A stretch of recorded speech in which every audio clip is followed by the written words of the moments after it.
जब हम किसी बीमारी से जूझ रहे होते हैं तो डॉक्टर का सहारा लेते हैं। डॉक्टर हमें दवाएं बताते हैं और हम इस पर विश्वास करते हैं और वो दवाएं खाते हैं। उससे हमें आराम मिलेगा। फिर हर बार क्यों आराम नहीं मिलता है? कभी कभार ये दवाएं फायदा नहीं करती हैं। क्या इन दवाओं में मिलावट तो नहीं है, या फिर इन दवाओं का असर कम हो रहा है? जो गुणवत्ता दवाओं पर लिखी रहती है वो पूरी होती है कि नहीं? ऐसे में कई सवाल दिमाग में उठते हैं और आज इसी पर हमारी ये खास पेशकश ऑपरेशन बेरहम। देखिए रिपोर्ट।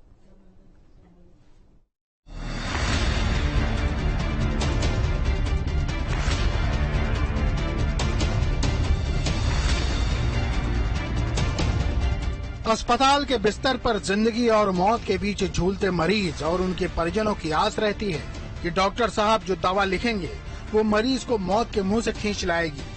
ये मरीज और तीमारदार की मजबूरी होती है जो डॉक्टर को भगवान मानकर उसके निर्णयों को आंख मूंद कर मानता है।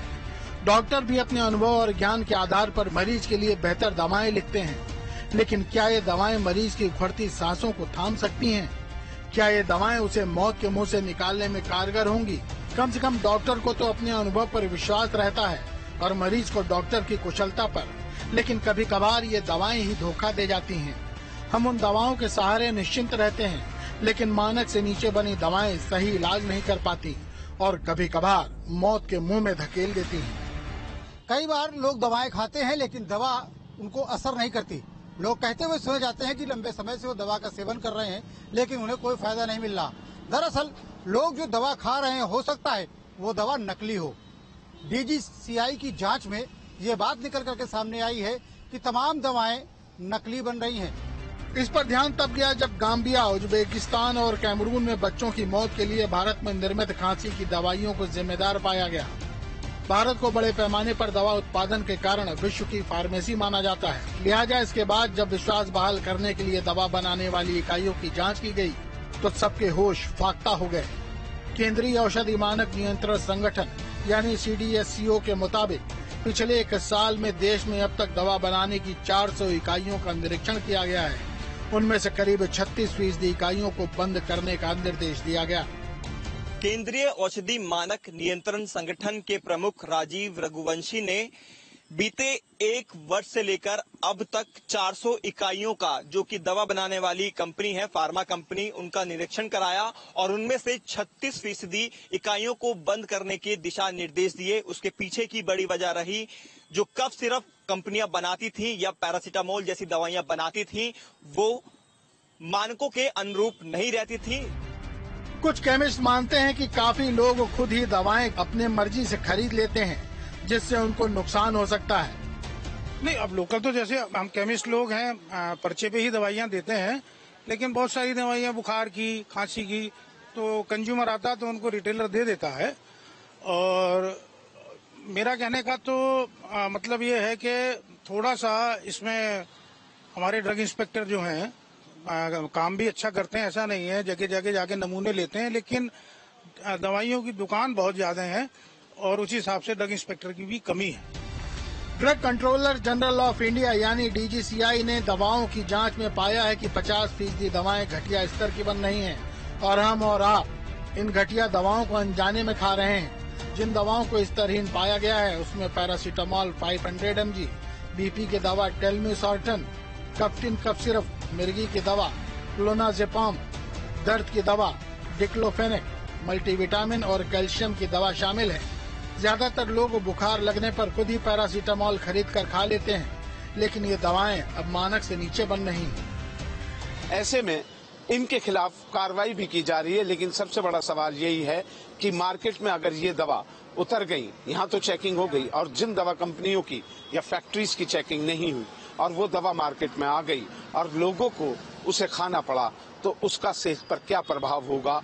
जानलेवा होगा या वो मल्टीपल डिसऑर्डर में तब्दील हो जाएंगी? एक बड़ी चिंता का ये सबब भी है। 2 चीजें हैं। एक तो होता है कि सरकार दवा के प्रभाव को देखती है कि मॉलिक्यूल ही खराब है उसको बैन करती है, वो एक अलग इशू है, उसका तो बहुत लंबी प्रक्रिया है। जो आमतौर से जिस रेफरेंस में आप बात कर रहे हैं उस रेफरेंस में होता है कि मान लीजिए उदाहरण के लिए किसी भी पैरासीटामोल है और 500 ग्राम की टिकिया है तो उसका मानक उन्होंने तय कर दिया कि इसमें ±5% की अलाउ करेंगे। दूसरी चीज इस यहीं तक बात नहीं है, उसकी घुलनशीलता कितने सेकंड के अंदर घुलती है, उसका असर बॉडी में कितनी देर में पहुंचता है। तो ये सब बातें जो टेस्ट में रिपोर्ट में ऐसी रिपोर्ट में होती हैं, लिखी रहती हैं, तो ये तो बिल्कुल कड़ाई के साथ इसका पालन होना चाहिए।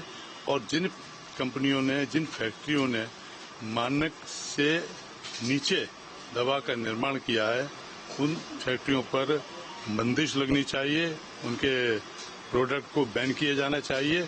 और जनरल आम जनता के स्वास्थ्य के हित में है कि हमें जो आम जनता को दवा मिले, मानक के अनुरूप मिले, फायदा पहुंचाने वाली मिले, जिससे कि उनके स्वास्थ्य में शीघ्र ही इजाफा हो सके। डीजीसीआई ने जिन दवाओं को मानक से कम गुणवत्ता वाली पाया है, उनमें कब्ज के लिए लेक्टोलूज सोल्यूशन, ब्लड प्रेशर के लिए टेलमेसाटन और अम्लोडिपाइन, ऑटो इम्यून डिजीज के लिए डेक्सामेथासोन सोडियम फास्फेट, गंभीर इन्फेक्शन के लिए क्लोनाजेपाम टेबलेट ऐसी लाइफ सेविंग ड्रग्स हैं, जिसका परीक्षण केंद्र और राज्य दोनों ही प्रयोगशालाओं में किया गया था।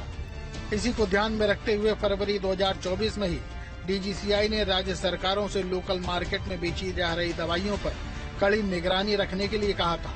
डॉक्टर मानते हैं कि जनता को भी सजग रहना होगा और उपभोक्ता के तौर पर भी अपने कर्तव्यों और अधिकारों को जानना होगा। पैरासिटामोल जो है आपकी दवाई, वो फीवर के लिए दी जाती है, और जब भी किसी को फीवर आता है या बॉडी एक होता है तो वो नॉर्मली कंज्यूम कर सकता है।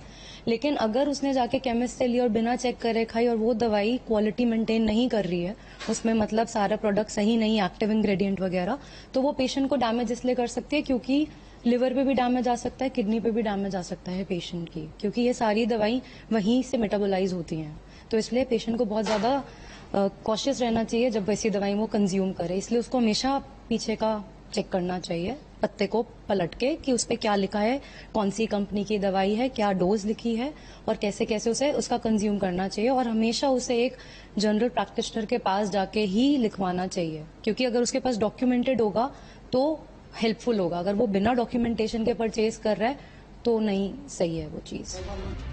तो देखा आपने, आप जिस दवा के सहारे ठीक होने का सपना सजोए हैं, वो आपको और बीमार कर सकती है अगर वो दवा मानक के अनुरूप न बनी हो। सरकार तो इन गड़बड़ियों पर नजर रख ही रही है। आपको भी पहले से अधिक सजग होना होगा, क्योंकि जान है तो जहान है।